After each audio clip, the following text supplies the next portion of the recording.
नमस्कार मंडळी, मी सपना आणि तुम्ही पाहतात गोष्टीगंध. 18 दिवस झालेत. सलग 18 दिवस आमचा भाऊ दीपक बोराडे उपोषणावर बसलाय. पण सरकार बहिरं झालंय. कुणीही अधिकृत शिष्टमंडळ भेटायला आलं नाही. आज धनगर समाज विचारतोय, आमच्या आक्रोशाला सरकार बहिरं झालंय का? आमच्या डोळ्यातली आग, आमच्या छातीतला संताप सरकारला दिसत नाही का? जालन्यात जेव्हा मोर्चा झाला, नजर जाईल तिथवर फक्त पिवळं वादळ होतं.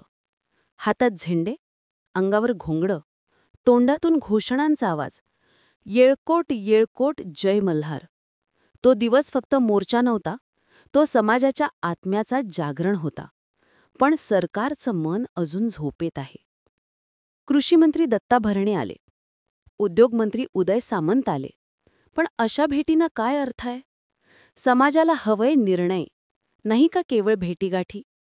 बोराडे साहेब स्पष्ट म्हणालेत, देवाभाऊंनी शब्द पाळला नाही तर 2 तारखेनंतर मुंबईत घुसू. आणि तेव्हा जेवढी माणसं नसतील त्यापेक्षा जास्त मेंढं असतील. हा फक्त इशारा नाही, हा समाजाचा आक्रोश आहे जो आता फुटणार आहे. सरकारने चुकीचे पायंडे पाडले आहेत. मनोज जरांगेंचं आंदोलन सरकारने सुरुवातीला हलक्यात घेतलं. पण जेव्हा मुंबईत मोर्चा गेला तेव्हा सरकारला नमतं घ्यावं लागलं. आज पुन्हा तोच इतिहास घडतोय. सरकार वाट बघताय की समाज मुंबईत यावा, शहर ठप्प करावं आणि मगच निर्णय द्यावा. मराठा समाजाचे नेते आले, भेटले, फोन केले, पाठिंबा दिला. पण आमचे स्वतःचे धनगर नेते कुठे आहेत? गोपीचंद पडळकर, ज्या नेत्याला समाजाने खांद्यावर बसवलं, तो नेता जालन्यात आला, काही बांधवांना भेटला, पण उपोषणावर बसलेल्या बोराडे यांना भेटलाच नाही. लक्ष्मण हाके, महादेव जानकर हे नेतेही कुठे आहेत? आज समाज विचारतोय, आम्ही ज्यांच्यासाठी रक्त घाम गाळला, ज्यांना पुढे नेलं, ते नेते आमच्या संकटाच्या वेळी कुठे आहेत? ही नाराजी आहे, ही वेदना आहे. कारण हा लढा फक्त बोराडे यांचा नाही, हा संपूर्ण समाजाचा आहे.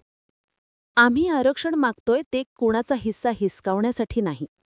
आमचं नाव अनुसूचित जमातीच्या यादीत आहे, 36वा क्रमांक.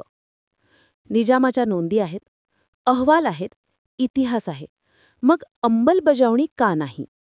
नरेंद्र मोदींनी शब्द दिला, देवेंद्र फडणवीसांनी बारामतीत आश्वासन दिलं, पण आज तो शब्द पाळला जात नाही. सरकारला विचारायचं आहे, जर द्यायचं नव्हतं तर खोटं आश्वासन का दिलं? समाजाला फसवलं का?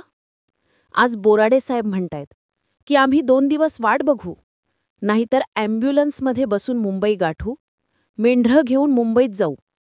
हा संताप फक्त बोराडे यांचा नाही, हा प्रत्येक धनगर बांधवाच्या छातीत धगधगतोय. जालन्यात आम्ही ट्रेलर दाखवलाय, आता चित्रपट मुंबईत दाखवणार आहोत.